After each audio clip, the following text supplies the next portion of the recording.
नमस्कार, मैं संजय भाटिया हूं और आप देख रहे हैं लोकमत हरियाणा।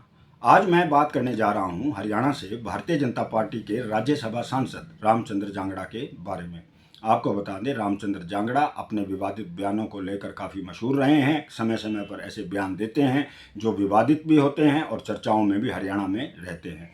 इसका ताज़ा उदाहरण रोहतक में विश्वकर्मा जयंती के अवसर पर, जिसमें बतौर मुख्य अतिथि हरियाणा के मुख्यमंत्री नायब सिंह सैनी भी मौजूद थे, उनकी मौजूदगी में जब रामचंद्र जांगड़ा भाषण देने आए तो उन्होंने अपने भाषण में 2016 का भी जिक्र किया, यानी कि जाट आरक्षण का 2016 में हुआ था, उसका भी उन्होंने इशारों इशारों में जिक्र किया।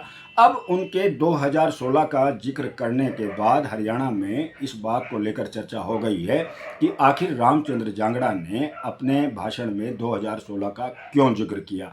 क्योंकि देखिए, इस प्रकार की जो बयानबाजी होती हैं, भाषण के अंदर होती हैं, वो चुनाव के समय होती हैं, लेकिन हरियाणा में न तो अब कोई छोटा चुनाव है, न कोई बड़ा चुनाव है।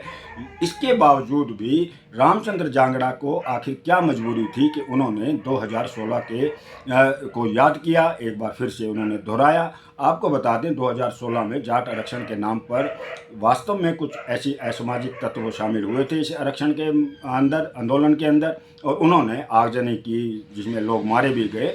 इसके बावजूद सरकार ने जिन दुकानों को जलाया गया, मकानों को जलाया गया, तो वहाँ पर सरकार ने भी आर्थिक मदद देकर उन लोगों को एक इस सदमे से उबारने का काम किया था। लेकिन अब सवाल ये है कि लोग इतने वर्षों के पश्चात अब उस जो एक बड़ा बवंडर हुआ था, एक काल के रूप में आया था, उसे भूलना चाहते हैं। लोग अब चाहते हैं कि हाँ, हरियाणा के अंदर विकास की बात हो, हरियाणा के अंदर सड़कों के नए निर्माण की बात हो, उद्योग की बात हो। लेकिन रामचंद्र जांगड़ा जैसे लोग समय समय पर मंचों पर आकर जब 2016 की बात करते हैं तो राजनीतिक गलियारों में भी इस बात की चर्चा होती है कि हरियाणा एक अमन प्रिय राज्य है, हरियाणा एक भाईचारा की मिसाल है। ठीक है, 2016 में कुछ असामाजिक तत्वों के कारण माहौल को बिगाड़ने का प्रयास किया गया था, लेकिन अब सब हम 36 बिरादरी मिलजुल कर हरियाणा को एक मजबूत राज्य बनाना चाहते हैं। तो लोगों का, समझदार लोगों का यह भी कहना है कि रामचंद्र जांगड़ा को इस प्रकार की बयानबाजी नहीं करनी चाहिए, बार बार उन जख्मों को नहीं कुरेदना चाहिए। लोग अब विकास चाहते हैं। अब मैं आपको बता दूं, रामचंद्र जांगड़ा के बौखलाहट के पीछे सबसे बड़ा कारण यह दिखाई देता है कि रामचंद्र जांगड़ा अपने आप को ओबीसी समाज का सबसे बड़ा नेता मानते हैं, यानी कि स्वयं उनका मानना है कि ओबीसी समाज के जो लोग हैं उनका वो नेता बने।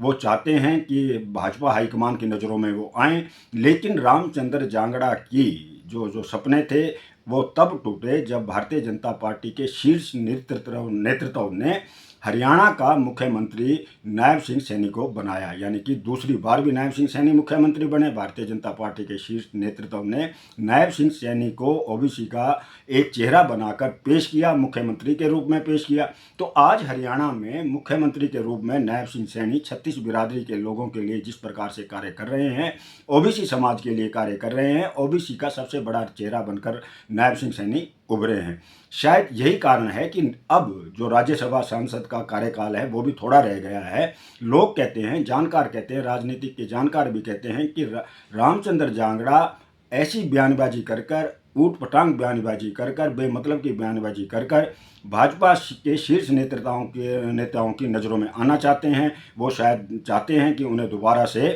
राज्यसभा की सीट मिल जाए, टिकट मिल जाए, क्योंकि मुख्यमंत्री बनने का तो अब कोई चांस उनका नहीं है। वहीं मैं बता दूं, रामचंद्र जांगड़ा जी अब जिस उम्र के अंदर हैं, उन्हें अपनी शब्दावली पर अंकुश लगाना चाहिए। ठीक है, राज्यसभा सांसद भारतीय जनता पार्टी ने उन्होंने बनाया है, यह भी ठीक है कि आज मुख्यमंत्री नायब सिंह सैनी ने उन्हें पछाड़कर ओबीसी नेता के रूप में नायब सिंह सैनी उभरे हैं। इसके अलावा भी एक बहुत बड़ा चेहरा हरियाणा के अंदर और हैं, राव इंद्रजीत जी हैं। राव इंद्रजीत जी का बड़ा प्रभाव है दक्षिण हरियाणा के अंदर, वो भी ओबीसी का बड़ा चेहरा हैं। लेकिन राव इंद्रजीत जी भी आज तक कभी कोई गलत भाषा का प्रयोग नहीं करते, संयम से बोलते हैं। लेकिन रामचंद्र जांगड़ा समय समय पर ऐसी बयानबाजी कर जाते हैं जो कि हरियाणा के अंदर चर्चाओं का विषय बनती है, जो कि विवादों का विषय बनती है।